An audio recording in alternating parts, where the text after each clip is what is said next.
السلام علیکم عزیز طلبہ، امید ہے کہ آپ سب خیر و عافیت کے ساتھ ہوں گے۔ آج کا میرا موضوع ہے علم بیاں اور ثنائے کلام میں فرق کو واضح کرنا۔ اکثر طلبہ کو اس کو سمجھنے میں مشکل پیش آتی ہے، کیونکہ جب تک آپ اس میں فرق کو نہ جان پائیں اس کو سمجھنے میں الجھن کا شکار رہیں گے۔ تو یہاں پر بنیادی مقصد اس کا کیا ہے؟ علم بیاں اور ثنائے کلام دونوں کا بنیادی مقصد جو ہے وہ کلام میں خوبصورتی پیدا کرنا ہے۔ آسان الفاظ میں اور سادہ الفاظ میں آپ نے اس چیز کو ذہن میں رکھنا ہے۔ ان دونوں کا مقصد کیا ہے؟ کلام میں خوبصورتی پیدا کرنا، دلچسپی پیدا کرنا، مؤثر انداز میں خوبصورتی کے ساتھ اپنے خیالات کو بیان کرنا، دونوں یہی کام کرتا ہے، ٹھیک ہے؟ لیکن ان دونوں میں کچھ فرق ہے جس کو یہاں میں واضح کر رہی ہوں۔ آپ اس کو ذرا غور سے دیکھیے کہ علم بیاں ہے سب سے پہلے کہ علم بیاں کیا کام کرتا ہے؟ وہ علم جو معنی کو مختلف اور خوبصورت انداز میں بیان کرنے کا طریقہ سکھاتا ہے، ٹھیک ہے؟ اس میں خیال کو مؤثر بنایا جاتا ہے۔ جو آپ کا خیال ہے اس کو دلچسپ، اس کو مؤثر، اس کو خوبصورت انداز میں بیان کرتا ہے، یعنی کہ یہ معنی کو جو ہے نا خوبصورتی دیتا ہے، ٹھیک ہے؟ معنوی حسن پیدا کرتا ہے آپ کے کلام میں۔ اس کے معنی کو بیان کرنے میں خوبصورتی بیان کرنا، اس کو خوبصورت انداز میں پیش کرنا، اس کو خوبصورت مثالوں سے سمجھانا، اس کو خوبصورت اور دلکش انداز میں آپ کے سامنے بیان کرنے کو کیا کہیں گے ہم؟ علم بیان، ٹھیک ہے؟ علم بیان کی فردر جو اقسام ہیں وہ آپ کے سامنے ہیں۔ جیسے آپ لوگ تشبیہ پڑھتے ہیں، استعارہ ہے، کنایہ ہے، مجاز مرسل ہے، ٹھیک ہے؟ یہ علم بیان کی آگے شاخیں بھی آپ کہہ سکتے ہیں، اقسام کہہ سکتے ہیں۔ یہ آپ کے کلام میں معنی کے لحاظ سے، ٹھیک ہے، خوبصورتی پیدا کرتے ہیں۔ ہم کسی چیز میں آپ اکثر شاعری میں پڑھتے ہیں تشبیہ کا استعمال ہے، استعارہ کا استعمال ہے، کنایہ ہے، مجاز مرسل ہے، تو کیا ہے؟ وہ اصل میں معنی کو مزید دلچسپ اور دلکش انداز میں بیان کرنے کا کام کرتا ہے، ٹھیک ہے؟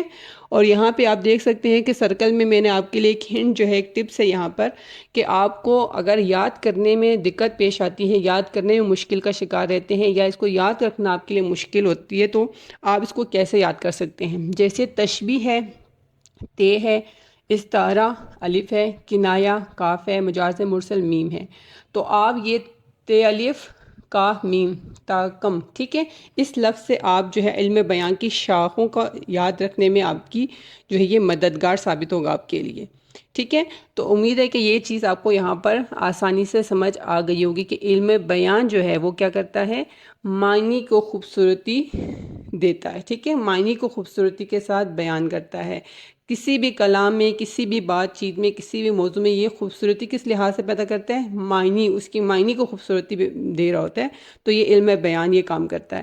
اب ثنائے کلام میں دیکھیں، وہ علم جو الفاظ تراکیب کے ذریعے کلام میں حسن، دلکشی اور زور پیدا کرنے کا طریقہ سکھاتا ہے، ٹھیک ہے؟ بیان کو دلکش کرتا ہے، سریلا بنانے کا جو فن ہے وہ ثنائے کلام کرتا ہے، لفظی حسن پیدا کرتا ہے۔ اب ہم دونوں کا کمپیریزن اگر یہاں پہ کریں، موازنہ کریں دونوں کا، تو علم بیان میں معنی اور ثنائے کلام میں الفاظ اور تراکیب کا استعمال ہو رہا ہے، ٹھیک ہے؟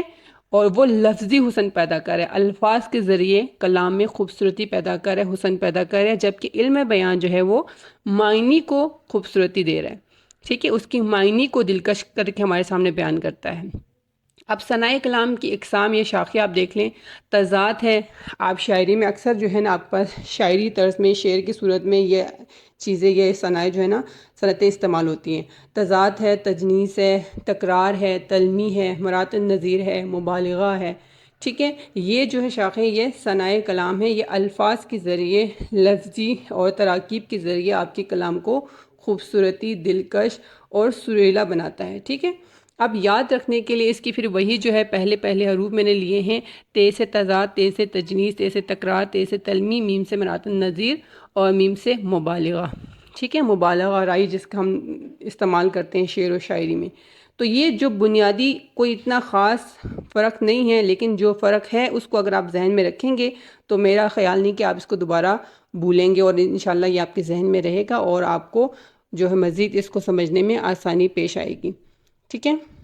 مزید اس کی جو اقسام ہے علم بیان اور ثنائے کلام کی، میں انشاءاللہ اگلی ویڈیو میں آپ کے سامنے پیش کرتی ہوں۔ تب تک اپنا خیال رکھیے، اللہ حافظ۔